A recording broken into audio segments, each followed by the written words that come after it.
Patrice, on commence avec une superbe nouvelle. Mais oui, dans le Parisien, interview de Delphine Ernotte. Alors moi, comme je suis corporate, j'ai appris l'interview par cœur.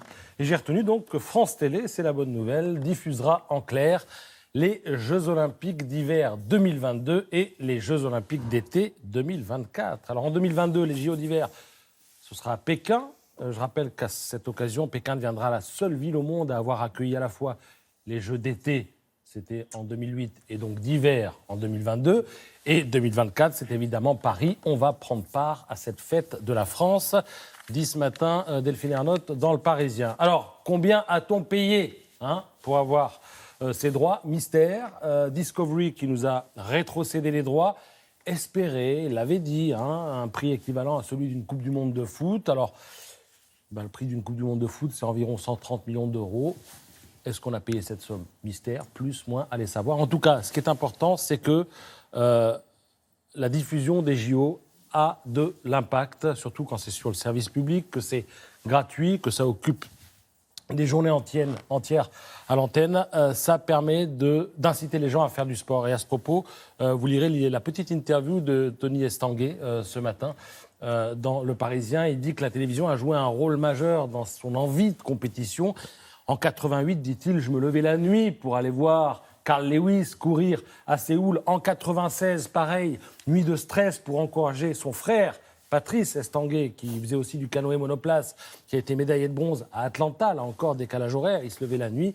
Et il dit, c'est de ces moments-là que sont nés mes rêves de faire du sport de haut niveau et de gagner des médailles. Et Dieu sait s'il en a gagné des médailles. À lire ce matin, donc, dans Le Parisien.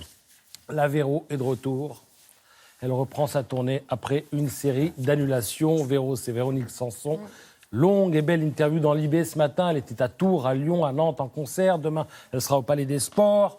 Vendredi également, samedi également. Et puis elle reprendra sa tournée. Alors, demain, elle fête son 70e anniversaire. Lors du précédent concert à Tours, elle se demandait si elle allait pouvoir aller jusqu'au bout. Vous savez qu'elle relève, elle a été malade. Et elle dit « J'avais peur, je dois boire de l'eau tout le temps parce que je ne produis plus assez de salive à cause de mon traitement. » Mais enfin, ça s'est bien passé. J'avais peur d'avoir les doigts comme des chipolatas, dit-elle, mais ça va, mes doigts savent exactement où ils vont, notamment lorsqu'ils se baladent sur le piano.